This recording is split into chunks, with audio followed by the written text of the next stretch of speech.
Hi అండి, welcome back to my channel stay with Bindu. ఈరోజు మీకోసం చాక్లెట్ స్పాంజ్ కేక్ ఎలా ప్రిపేర్ చేసుకోవాలో తెలుసుకోవాలండి. చాలా సింపుల్గా షుగర్తో కాకుండా బెల్లంతో మనం ప్రిపేర్ చేసుకుందాము. దీనికోసం నేను ఇక్కడ 3/4 కప్ దాకా బెల్లం తీసుకున్నానండి. మీ దగ్గర మామూలు బెల్లం ఉన్న తీసుకోవచ్చు, బెల్లం పొడి ఉన్న తీసుకోవచ్చు. ఫస్ట్ ఈ బెల్లాన్ని అయితే కరిగించుకోవటానికి ఒక కప్ దాకా పాలు పోసుకున్నాము. ఈ విధంగా బాగా మిక్స్ చేసుకున్నాక ఒక 1.5 కప్ దాకా గోధుమ పిండిని అయితే నేను యాడ్ చేసుకుంటున్నానండి. దీంట్లోనే ఒక 1/3 కప్ దాకా కోకో పౌడర్ని, కొంచెం బేకింగ్ సోడా ఒక 1/2 టేబుల్ స్పూను మనం బాగా మిక్స్ చేసుకోవాలి. దీంట్లో నేను ఎటువంటి ఎగ్స్ అయితే నేను మిక్స్ చేయట్లేదు. సో మీకు కేక్ బ్యాటర్ రావటానికి మీరు ఎంతైతే మిల్క్ క్వాంటిటీ సరిపోతుందో అంత మిల్క్ గ్రాడ్యువల్గా యాడ్ చేసుకుంటా మిక్స్ చేసుకోవాలి. నేను ఇక ఒక 1/2 కప్ దాకా పెరుగు అయితే యాడ్ చేస్తున్నాను.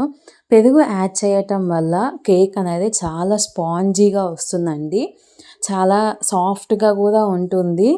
మీరు ఎవరైతే ఎగ్ తినరో, ఎగ్లెస్ కావాలి అనుకున్న వాళ్ళు ఈ విధంగా ట్రై చేసుకోవచ్చు. దీంట్లోనే ఒక 1/2 కప్ దాకా ఆయిల్ తీసుకుంటున్నాను. నేను వీడియోలో చూపించే విధంగా ఆయిల్ ఈ బ్యాటర్ మొత్తం బాగా మిక్స్ చేసుకోవాలండి. ఈ విధంగా మనం మిక్స్ చేసుకొని మళ్ళీ నేను ఒక 1/2 కప్ దాకా గీ యాడ్ చేసుకుంటున్నాను. మీరు ఆయిల్ ప్లేస్లో గీ అయినా యాడ్ చేసుకోవచ్చు. నేను కొంచెం ఆయిల్ కొంచెం గీ యాడ్ చేశాను.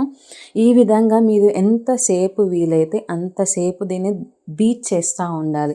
బీట్ చేయటం వల్ల మంచి సాఫ్ట్గా వస్తుంది బ్యాటర్. ఆ సాఫ్ట్నెస్ని బట్టి కేక్ కూడా చాలా సాఫ్ట్గా వస్తుంది. మేము బీట్ చేయలేకపోతున్నాము అనుకుంటే మీరు మిక్సీ జార్ తీసుకొని బాగా మిక్స్ చేసుకోవచ్చండి. కానీ హ్యాండ్తో మిక్స్ చేసుకోవటం వల్ల ఆ టేస్ట్ అనేది డిఫరెంట్గా ఉంటుంది. సో మీరు ఎంత వీలైతే అంత బాగా దాన్ని బీట్ చేసుకుంటా ఉంటే చాలా సాఫ్ట్గా స్మూత్గా వస్తుంది బ్యాటర్ అనేది. లాస్ట్లో ఒక 1/2 టేబుల్ స్పూన్ దాకా వెనిలా ఎసెన్స్, మీ దగ్గర ఏ ఫ్లేవర్ ఉన్నా మీరు యాడ్ చేసుకోవచ్చు.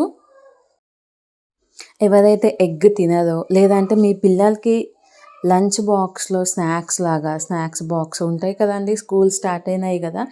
సో ఇది మనం ఇన్స్టాంట్గా మనం ప్రిపేర్ చేసేసుకొని ఈరోజు ప్రిపేర్ చేసుకొని నెక్స్ట్ డే బాక్స్కి పెట్టి పంపించడానికి చాలా యూజ్ అవుతుంది. దీన్ని నేను మౌల్లో తీసుకుంటున్నాను. మీరు ఏదైనా బౌల్లో కానీ ఏదైనా కొంచెం గీ పూసుకొని దానికి ఫ్లోర్ అప్లై చేసేసుకొని ఈ విధంగా డస్ట్ లాగా దాన్ని మనం మౌల్లో యాడ్ చేసుకున్నాము. బౌల్లో యాడ్ చేసేసుకొని మౌల్లో దీన్ని ఒక 2-3 టైమ్స్ ఈ విధంగా ట్యాప్ చేసుకున్నామండి. ట్యాప్ చేయటం వల్ల ఎయిర్ బబుల్స్ ఏమైనా ఉంటే, ఎయిర్ గ్యాప్స్ ఏమైనా ఉంటే ఫిల్ అయిపోతాయి. లేదనుకుంటే అక్కడక్కడ స్పేస్ ఉన్నట్టు ఉంటుంది.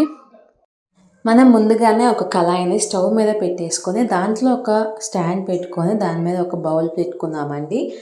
ఇది ఒక 10 మినిట్స్ దాకా ప్రీహీట్ చేసుకున్నాము.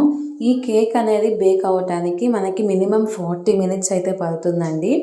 మనకి చూడండి, ఈ విధంగా మనం స్టిక్తో గుచ్చినప్పుడు దానికి ఏమి అంటకుండా వస్తే మన కేక్ అనేది పర్ఫెక్ట్గా బేక్ అయిపోతుంది.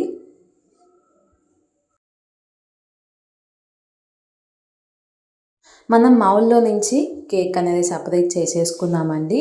మీరు బాగా స్వీట్నెస్ అంటే నేను ఎక్కువ స్వీట్ అయితే వేయలేదు. మీకు ఇంకా ఎక్కువ స్వీట్ కావాలంటే మీరు ఎక్స్ట్రా బెల్లంని అయితే యాడ్ చేసుకోవచ్చు. నేనైతే స్వీట్నెస్ తక్కువ వేసాను. ఈ విధంగా మన చాక్లెట్ స్పాంజ్ కేక్ రెడీ అయిపోయిందండి. చాలా టేస్టీగా, మనం హెల్త్ పరంగా కూడా చాలా బాగుంటుంది. షుగర్ పేషెంట్స్ అయినా బాగా తినచ్చు. ఈ వీడియో కనుక మీకు నచ్చినట్లయితే ఒకసారి ట్రై చేసి నా వీడియోని లైక్ చేయండి, షేర్ చేయండి, సబ్స్క్రైబ్ చేసుకోండి. మరెన్నో వీడియోస్ కోసం బెల్ ఐకాన్ని ప్రెస్ చేయండి. Thanks for watching.